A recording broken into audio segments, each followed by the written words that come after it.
This past week, New York City's Metropolitan Museum of Art and the Museum of Modern Art reopened to the public. It's a positive development for one of the economic sectors hit hardest by the COVID-19 pandemic. According to the Brookings Institute, since the pandemic hit, the creative economy has lost 2.7 million jobs, nearly a third of its workforce. But as restrictions are beginning to lift in some places, the arts are also starting to return to life. NewsHour Weekend's Yvette Feliciano visited one area in western Massachusetts where patrons are experiencing the arts in person for the first time in almost 6 months. It's summer in Pittsfield, the largest city in Berkshire County, Massachusetts. And tonight's audience is about to see something they probably haven't seen in months: live theater.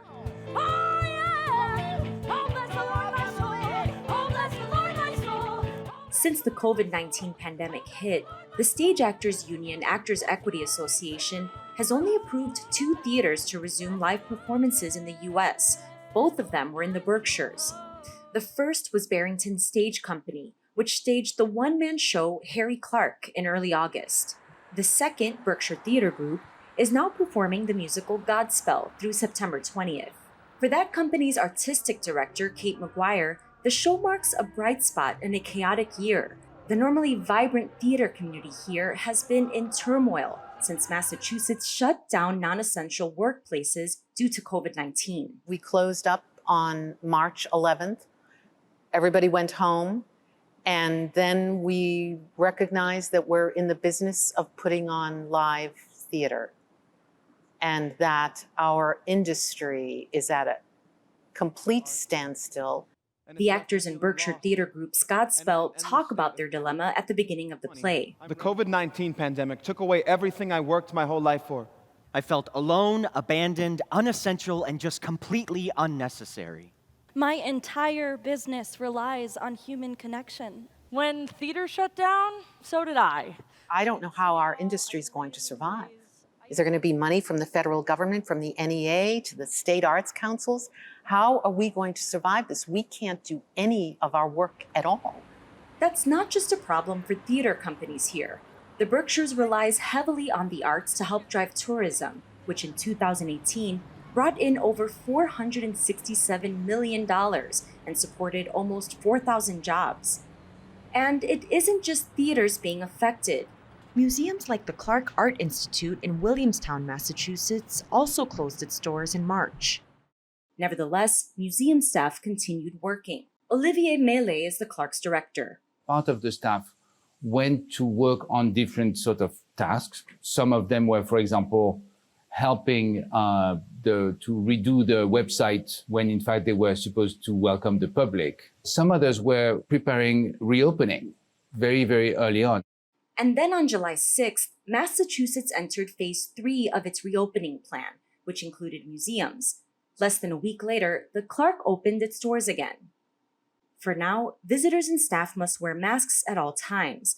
The museum has also reduced admission to 25% capacity on their 140-acre campus, and all tickets must be purchased in advance for specific entry times. We are now at 300 people in a day. It's also easier to keep them scattered all over the museum if you have less people. Live outdoor performances are now also allowed in Massachusetts. With the approval of Actors Equity, union actors are now performing in the Berkshires, even as Broadway remains dark.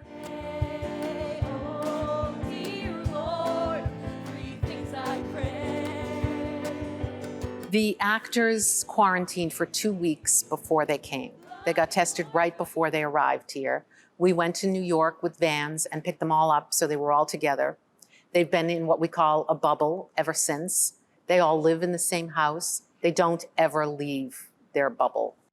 Artistic director Kate McGuire says Godspell is particularly relevant during the pandemic. It's about a group of people that come together. They're all in different places of chaos, asking the question, how did we get here? How are we going to get through this period in time? And by the end of the play, there's some connection and understanding of essentially what it means to be human.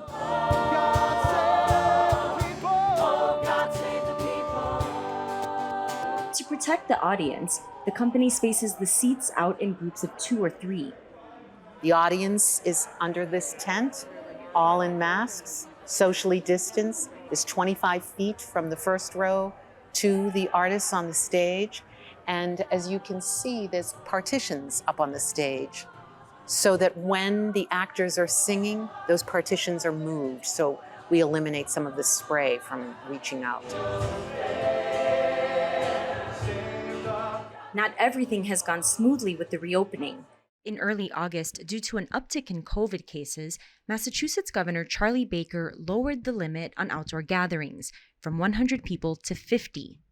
Because of this, Berkshire Theatre Group had to reduce their seating capacity. Despite the challenges, both Melee and McGuire are committed to an in-person experience with art during this time. There is the wind, there is the sun, there is plenty of sensorial aspects of art that are embedded in an in-person visit.